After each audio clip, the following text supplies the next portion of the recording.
कालिदास के जन्मस्थान के बारे में भी विवाद है। मेघदूतम में उज्जैन के प्रति उनकी विशेष प्रेम को देखते हुए कुछ लोग उन्हें उज्जैन का निवासी मानते हैं। साहित्यकारों ने ये भी सिद्ध करने का प्रयास किया है कि कालिदास का जन्म उत्तराखंड के रुद्रप्रयाग जिले के कविथा गांव में हुआ था। कालिदास ने यहीं अपनी प्रारंभिक शिक्षा ग्रहण की थी और यहीं पर उन्होंने मेघदूत, कुमार संभव और रघुवंश जैसे महाकाव्यों की रचना की थी। कथाओं और किंवदंतियों के अनुसार कालिदास शारीरिक रूप से बहुत सुंदर थे और विक्रमादित्य के दरबार के नवरत्नों में एक थे। कहा जाता है कि प्रारंभिक जीवन में कालिदास अनपढ़ और मूर्ख थे। कालिदास का विवाह विद्योत्तमा नाम की राजकुमारी से हुआ। ऐसा कहा जाता है कि विद्योत्तमा ने प्रतिज्ञा की थी कि जो कोई उसे शास्त्रार्थ में हरा देगा वो उसी के साथ विवाह करेगी।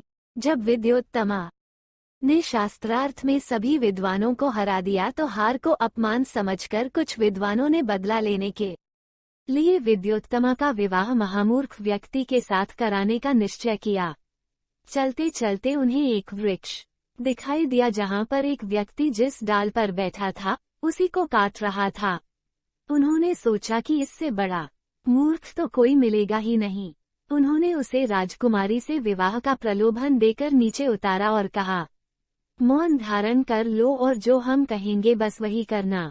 उन लोगों ने स्वांग भेष बनाकर विद्योत्तमा के सामने प्रस्तुत किया कि हमारे गुरु आपसे शास्त्रार्थ करने के लिए आए हैं, परंतु अभी मौनाव्रती हैं, इसलिए ये हाथों के संकेत से उत्तर देंगे। इनके संकेतों को समझकर हम वाणी में आपको उसका उत्तर देंगे।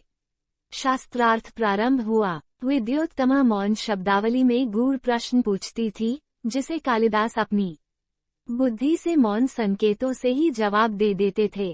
प्रथम प्रश्न के रूप में विद्योत्तमा ने संकेत से एक उंगली दिखाई कि ब्रह्म एक है, परंतु कालिदास ने समझा कि ये राजकुमारी मेरी एक आंख फोड़ना चाहती है। क्रोध में उन्होंने 2 अंगुलियों का संकेत इस भाव से किया कि तू मेरी एक आंख फोड़ेगी तो मैं तेरी दोनों आंखें फोड़ दूंगा। लेकिन कपटियों ने उनके संकेत को कुछ इस तरह समझाया कि आप कह रही हैं कि ब्रह्म एक है, लेकिन हमारे गुरु कहना चाह रहे हैं कि उस एक ब्रह्म को सिद्ध करने के लिए दूसरे जगत की सहायता लेनी होती है। अकेला ब्रह्म स्वयं को सिद्ध नहीं कर सकता। राजकुमारी ने दूसरे प्रश्न के रूप में खुला हाथ दिखाया कि तत्व 5 है, तो कालिदास को लगा कि यह थप्पड़ मारने की धमकी दे रही है। उसके जवाब में कालिदास ने घूंसा दिखाया कि तू यदि मुझे गाल पर थप्पड़ मारेगी, मैं घूंसा मारकर तेरा चेहरा बिगाड़ दूंगा। कपटियों ने समझाया कि गुरु कहना चाह रहे हैं कि भले ही आप कह रही हो कि 5 तत्व अलग अलग हैं, पृथ्वी, जल, आकाश, वायु एवं अग्नि, परंतु ये तत्व पृथक पृथक रूप में कोई विशिष्ट कार्य संपन्न नहीं कर सकते, अपितु आपस में मिलकर एक होकर उत्तम मनुष्य शरीर का रूप ले लेते हैं, जो कि ईश्वर की सर्वश्रेष्ठ कृति है। इस प्रकार प्रश्नोत्तर से अंत में विद्योत्तमा अपनी हार स्वीकार कर लेती है। फिर शर्त के अनुसार कालिदास और विद्योत्तमा का विवाह होता है। विवाह के पश्चात कालिदास विद्योत्तमा को लेकर अपनी कुटिया में आ जाते हैं और प्रथम रात्रि को ही जब दोनों एक साथ होते हैं तो उसी समय ऊंट का स्वर सुनाई देता है।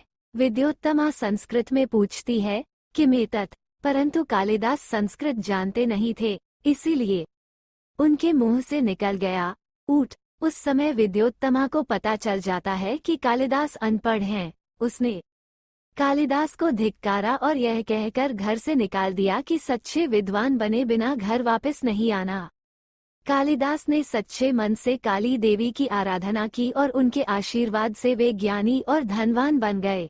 ज्ञान प्राप्ति के बाद जब वे घर लौटे तो उन्होंने दरवाजा खटखटा कर कहा, कपाटम उद्घाट्य सुंदरी, दरवाजा खोलो सुंदरी। विद्योत्तमा ने चकित होकर कहा, अस्ति कश्चिद वाग्विशेष, कोई विद्वान लगता है। इस प्रकार इस किंवदंती के अनुसार कालिदास ने विद्योत्तमा को अपना पथ प्रदर्शक गुरु माना और उसके इस वाक्य को उन्होंने अपने काव्यों में भी जगह दी। कुमार संभवम का प्रारंभ होता है अस्त्युत्तरस्याम दिशि से, मेघदूतम का पहला शब्द है कश्चिकांता और रघुवंशम की शुरुआत होती है वागाथविव से। कुछ विद्वानों ने तो उन्हें बंगाल और उड़ीसा का भी सिद्ध करने का प्रयत्न किया है। कहते हैं कि कालिदास की श्रीलंका में हत्या कर दी गई थी, लेकिन विद्वान इसे भी कपोल कल्पित मानते हैं।